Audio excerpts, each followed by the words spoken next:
This is Shauna. She's a 19-year-old student at the University of Illinois, majoring in kinesiology, and she's a cancer survivor.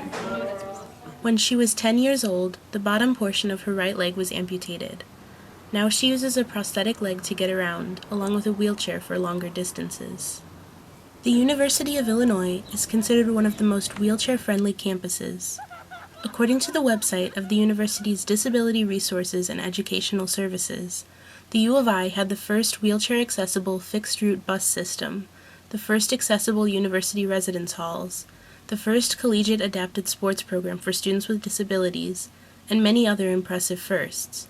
But Shauna argues that many improvements could still be made. We walked around campus together to find out more. Shauna was assigned to a parking spot on a higher level of the parking garage at Gregory and Dorner.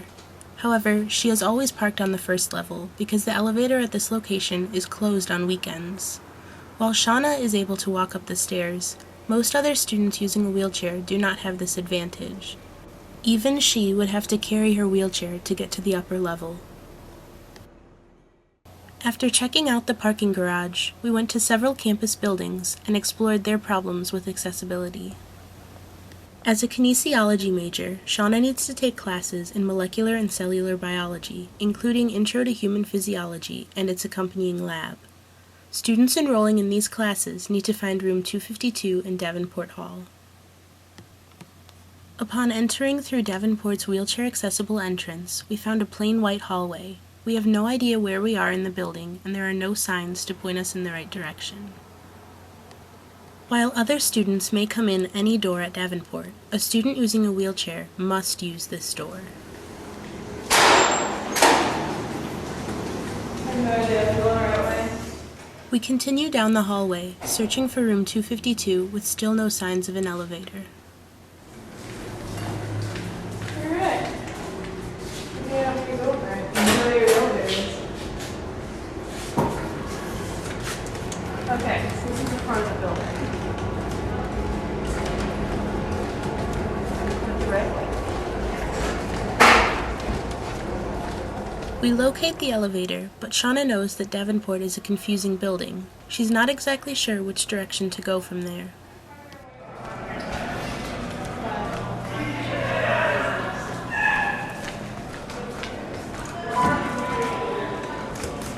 Once we get upstairs, we walk to the end of the floor. The last door is labeled 237, and past that is a door labeled 0. We're trying to find 252. Why does it go to 0? Wait. Oh, the numbers don't get any bigger. Must not be in the right place.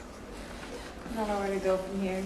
I'm trying to sign up for MCB 103, 104, and I have to find a room with a bigger number than 237, but obviously it's not over here. I don't know where to go. To sign up for MCB 103, 104, you have to go to room 252 in Davenport Hall, and we are here right near 237, and the numbers don't get any bigger that way. Turns out it's an annex, and I have to go like over here and then back up to 252. So we need to go back to the elevator, downstairs, across somewhere, and then back up. But I don't think there's an elevator over there.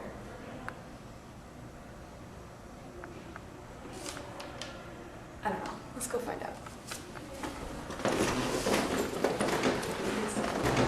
So we went to the annex and we found where the MCB stuff is upstairs, but I really don't think there's an elevator that goes up here. So I'm gonna leave my wheelchair and walk up the stairs. Oh, no one steals it. Even a few steps are enough to prevent someone with a wheelchair from getting to where she needs to go. Luckily, Shauna is able to walk up the stairs. Unfortunately, she has to leave her wheelchair behind. So now we're upstairs and I'm kind of pissed off, so I'm gonna look for an elevator and see if there's one. Let's try it. Alright, so they have an automatic door, but there's no elevator to get up here, so I don't know what they're talking about. Maybe there's one through this wall. Oh, look what this opens up to. More stairs. Stairs.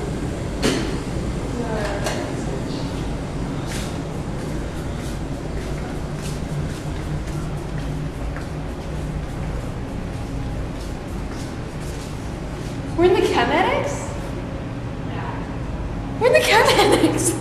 There's an elevator over here. I didn't know that. They're connected. Okay, so in order to get to MCB 103, 104 sign-up room, you have to go through the chem annex, up to the second floor, and through a bunch of places that are not signed very well. I would not have known to come through here. That's just ridiculous. So I'm trying to get into Greg Hall for an exam, and I find northwest entry, and I know that way's north, and that way's west, so it's not this one. Okay, so we need to go this way. I guess we have to go. Trying to find the wheelchair-accessible entrance for Gregory Hall, I follow Shauna through the parking lot. Around each building on campus, there are signs designating which entrance of the building is wheelchair-accessible. Shauna finds these signs confusing because from a distance they appear to label each entrance as accessible. Also, you need to know which way is north to locate the accessible entrance. Can't be it. Curve. I mean, I could pop the curve and go over there, but I don't really think. Luckily, Shauna knows her directions, but heading for the far northwest side of the building doesn't help. She passes the entrance on the way there. When she gets to the northwest corner, she sees that there are stairs on the west side of the building. No, there's stairs over there. Isn't that west? Is this the west side? Let's go back. Hang on, we're in the car. Sorry. We head back in the direction we came from. It turns out the entrance we've been looking for is hidden by a dumpster. Is that dumpster? Wheelchair. Okay. Oh, there it is. It's behind the dumpster. Okay. Found it.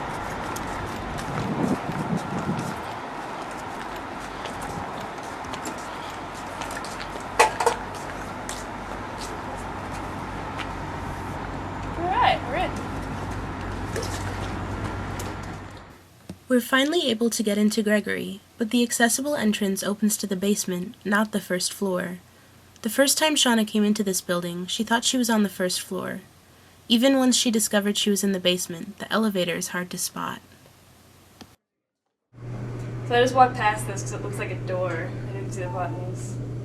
Kind of done like that, I guess. After we're done with Gregory Hall, we go out to dinner. We immediately rule out several restaurants that have front steps or only upper-level seating. The restaurant we choose has a ramp, although it is around the back of the building and somewhat difficult to find for a first-time visitor. After dinner, we pay a visit to Moonstruck, a chocolate cafe. Unlike many other places around campus, Moonstruck has ample seating downstairs, although its upstairs seating area is completely inaccessible by wheelchair. The stairway is narrow, so Shauna couldn't carry her wheelchair upstairs, even if she wanted to. These problems are only an overview of what students with disabilities experience on a daily basis. Shauna is fortunate enough to be able to adapt to many inaccessible situations, but many other students on campus do not have this ability. So, although the University of Illinois may be more accessible than many other campuses nationwide, it's not enough. No student should be restricted in terms of where they can and can't travel for academic or social purposes. We need to make every campus a more accessible campus.